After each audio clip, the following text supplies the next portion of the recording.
भागवत गीता में भगवान श्री कृष्ण कहते हैं, संगत का असर सब कुछ बदल देता है। संगत के कारण चाल ढाल, पहनावा, खान पान, बात करने का तरीका, चरित्र आदि में बदलाव आ जाता है। हमारी संगति का जीवन में गहरा असर पड़ता है।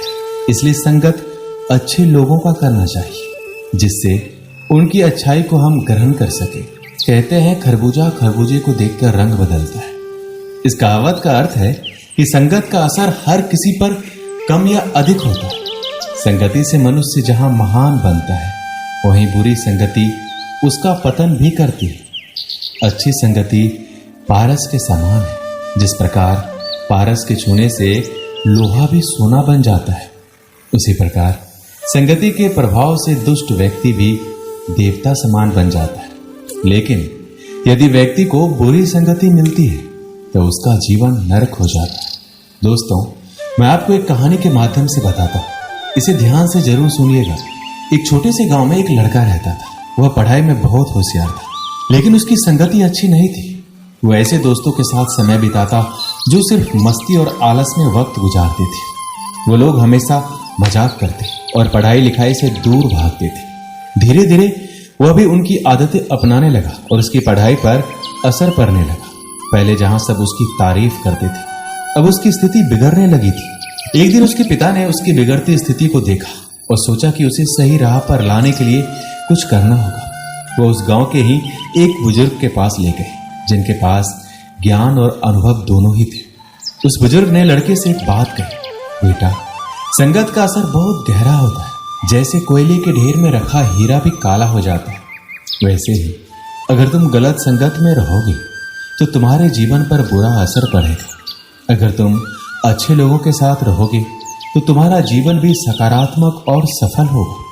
उस लड़के ने उनकी बात को समझा और धीरे धीरे अपने दोस्तों से दूर होने लगा। उसने पढ़ाई पर ध्यान देना शुरू किया और उन लोगों के साथ समय बिताना शुरू किया जो उसे प्रेरित करते और आगे बढ़ने में मदद करते थे। कुछ समय बाद उसकी मेहनत रंग लाई और वह फिर से अपनी कक्षा में अच्छे अंक लाने लगा। इस अनुभव ने उसे यह सिखाया कि संगत का असर सच में सब कुछ बदल सकता है। उसने समझ लिया कि जीवन में अच्छे लोगों का साथ और सही मार्गदर्शन होना कितना जरूरी है। अब वह हमेशा ये कोशिश करता कि अपने आसपास अच्छे और सकारात्मक लोग रखे, ताकि उसका जीवन सही दिशा में चलता रहे। भगवान श्री कृष्ण कहते हैं, जिंदगी में सफल होने के लिए पहला काम खुद को पहचानना होता है। अर्थात सफलता की पहली सीढ़ी खुद को पहचानना है। खुद को पहचान कर आप जीवन में अवश्य सफल हो सकते हैं। यदि संक्षिप्त शब्दों में कहूं तो खुद को पहचानने का आशय आपके और आपके लक्ष्य के बीच में जो बाधाएं हैं, परेशानी है, रुकावट है, निराशा और असफलता आती है, उस पर विजय प्राप्त करने के लिए खुद को पहचानना आवश्यक होता है।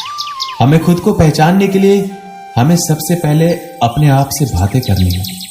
अर्थात सबसे पहले हम खुद को पहचानने की कोशिश करेंगे कि मैं कौन हूं, मैं कैसे हूं, मेरा अस्तित्व क्या है, मेरे अंदर कौन कौन सी क्षमताएं हैं, मेरे अंदर कौन कौन सी कमियां हैं, मेरे अंदर कौन कौन सी अच्छाइयां हैं, मेरी सोच कैसी है, मेरे विचार कैसे हैं, मेरे जीवन का उद्देश्य क्या है, मेरी जिंदगी का लक्ष्य क्या है, क्या जो मैं वर्तमान में कार्य कर रहा हूं इससे मेरे उद्देश्य पूरे हो सकते हैं, क्या मैं अपने लक्ष्य तक पहुंच सकता हूं। यदि मेरे इस कार्य से मेरे उद्देश्य पूरे नहीं हो रहे हैं और मैं अपने लक्ष्य तक नहीं पहुंच पा रहा हूं, तो मुझसे ऐसी क्या गलतियां हो रही है जो मैं अपने ही उद्देश्य को पूर्ति करने और लक्ष्य तक पहुंचने का बाधक बन गया। खुद को पहचान पाने में असफल होने के कारण दुनिया में ज्यादातर इंसान खुद को जानने के बजाय दूसरों को जानने के पीछे लगा रहता है और दूसरों को जानने में अपना पूरा दिमाग और अपना पूरा समय, पूरा ताकत लगाता रहता है। फिर भी वह सामने वाले इंसान को नहीं जान पाता। यदि इंसान दूसरे को जानने के बजाय खुद को जानने में अपना पूरा दिमाग, अपना पूरा समय और पूरा ताकत लगा दे, तो वो कुछ ऐसा कर जाएगा कि दुनिया उसके कदमों में होगी। उस इंसान को खुद पता नहीं चलेगा कि उसने ऐसा कारनामा कर दिया। इसलिए उठो, जागो और अपने आप को पहचानो, अपनी ताकत को पहचानो। तभी आप इतिहास रच सकते हैं। दोस्तों, इसे एक कहानी के माध्यम से समझते हैं। एक गांव में एक युवक रहता था जो हमेशा सोचता कि जिंदगी में उसे कुछ बड़ा करना है, लेकिन उसे यह नहीं पता था कि किस दिशा में जाना है। वह कभी खेती की सोचता तो कभी व्यापार करने का विचार मन में आता, लेकिन हर बार वह असमंजस में पड़ जाता और कोई भी काम शुरू नहीं कर पाता। एक दिन गांव में एक ज्ञानी साधु आए। युवक ने सोचा क्यों न उनसे सलाह ली जाए। वह साधु के पास गया और अपनी दुविधा बताई। उसने बोला, मुझे नहीं पता कि जिंदगी में मुझे क्या करना चाहिए। मैं बहुत कुछ करना चाहता हूं, पर कुछ समझ नहीं आता कि किस दिशा में बढ़ूं। साधु ने मुस्कुराते हुए कहा, बेटा, सफल होने के लिए सबसे पहले खुद को पहचानना आवश्यक है। तुम किस चीज में अच्छे हो, तुम्हें किस काम में खुशी मिलती है, पहले यह समझो। हर इंसान की अपनी खासियत होती है। अगर तुम अपनी क्षमता को पहचान सकोगे तभी सही दिशा में आगे बढ़ पाओगे। साधु ने उसे एक काम करने को कहा। उसने कहा, हर दिन थोड़ा समय निकालकर सोचो कि तुम्हें क्या करना सबसे अच्छा लगता है और कौन से काम तुम्हें खुशी देते हैं। धीरे धीरे तुम्हें अपनी राह साफ दिखाई देगी। युवक ने साधु की बात मान ली और हर दिन खुद के बारे में सोचने लगा। उसने महसूस किया कि उसे खेती में आनंद आता है और वह उसमें नई नई चीजें सीखने का इच्छुक है। कुछ समय बाद उसने खेती में नए तरीकों को अपनाना शुरू किया और धीरे धीरे उसमें माहिर हो गया। उसकी मेहनत और रुचि ने उसे सफलता की ओर ले जाने में मदद की। गांव वाले उसकी तारीफ करने लगे और उसने अपनी फसल से अच्छा मुनाफा भी कमाया। उस दिन युवक ने यह सीखा कि सफलता की पहली सीढ़ी खुद को पहचानना है। जब उसने अपनी पसंद और क्षमता को पहचाना तभी वह जीवन में आगे बढ़ सका और अपना लक्ष्य प्राप्त कर लिया। इसलिए अपनी क्षमता को पहचानिए और जीवन में आगे बढ़िए। श्री कृष्ण कहते हैं कि हमारी जिंदगी में कभी ऊंचे उठाव, कभी गहरे गिराव आते रहते हैं, लेकिन याद रखिए, हर उतार चढ़ाव हमें कुछ न कुछ सिखाता है। जिंदगी एक परीक्षा है और हर दिन एक नया प्रश्न है। कभी कभी सवाल आसान होते हैं, कभी कभी बहुत मुश्किल, लेकिन हमें हार नहीं माननी चाहिए। हर मुश्किल सवाल का जवाब होता है, बस हमें उसे ढूंढने की कोशिश करते रहना चाहिए। कल्पना कीजिए, आप एक पहाड़ पर चढ़ रहे हैं। रास्ता बहुत कठिन है, लेकिन आप ऊपर की ओर बढ़ रहे हैं। कभी कभी आप थक जाते हैं, कभी कभी आप गिर जाते हैं, लेकिन आप फिर से खड़े हो जाते हैं और चलते रहते हैं, क्योंकि आप जानते हैं कि ऊपर से नजारा बहुत खूबसूरत होगा। जिंदगी भी ऐसी ही है। हम सभी एक पहाड़ पर चढ़ रहे हैं। हमारा लक्ष्य शिखर पर पहुंचना है। रास्ते में हमें कई मुश्किलों का सामना करना पड़ेगा, लेकिन हमें हार नहीं माननी चाहिए। हमें अपने लक्ष्य पर ध्यान केंद्रित रखना चाहिए और लगातार आगे बढ़ते रहना चाहिए। जब तक आप खुद पर विश्वास नहीं करते, तब तक दूसरों को भी आप पर विश्वास नहीं होगा। जीवन में सफलता पाने के लिए आपको अपने सपनों का पीछा करना चाहिए। अपने सपनों के लिए काम करें और उन्हें हासिल करने के लिए हमेशा तत्पर रहें।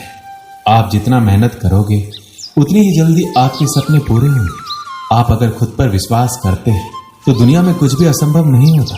जब तक आप खुद पर विश्वास नहीं करते, तब तक आप अपने सपनों को पूरा नहीं कर पाएंगे। खुद पर विश्वास करना आपकी जिंदगी में बदलाव ला सकता है। आप कुछ भी कर सकते हैं। आपको खुद पर विश्वास करना होगा और फिर देखिए आप कैसे जीवन में सफल होते हैं।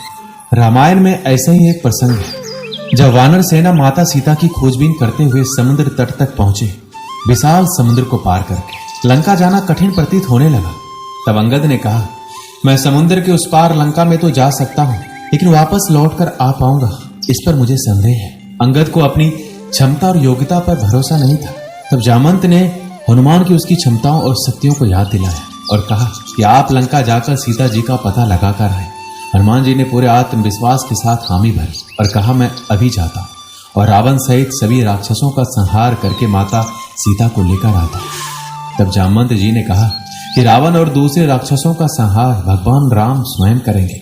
आप माता सीता का पता लगाकर आइए। तभी हनुमान जी एक ही छलांग में समुद्र पार कर जाते हैं। रास्ते में सुरसा और सहिका ने उन्हें रोकने की कोशिश भी की, मगर उनका आत्मविश्वास जरा भी कम नहीं हुआ और वो लंका पहुंचे। वहां कई राक्षसों का संहार किया और अशोक वाटिका में सीता जी को देखकर फिर वापस लौट आए। दोस्तों, जब हम किसी ऊंची मुकाम की तरफ जाते हैं तो मन में आशंकाएं और भय जरूर आ जाता है, मगर हमें इनसे पार पाने के लिए अपने भीतर के भरोसे को मजबूत रखना चाहिए। उत्साह के साथ लक्ष्य की ओर बढ़ने से भीतर का भरोसा भी मजबूत होता है। अगर हमें अपनी क्षमता पर यकीन हो जाए तो कोई भी लक्ष्य आसानी से पाया जा सकता है। अगर आपको खुद पर विश्वास नहीं है तो आप डरपोक हैं। क्या आपने कभी सोचा है कि पर्वतारोही, खिलाड़ी आदि भी दूसरे लोगों की तरह ही होते हैं, फिर भी वो इतने कठिन लक्ष्य आसानी से कैसे पा लेते हैं? इसका जवाब है आत्मविश्वास, खुद पे भरोसा। दोस्तों, इस वीडियो में बस इतना ही। मिलते हैं अगली वीडियो में। अपना ख्याल रखिएगा। जय श्री कृष्ण।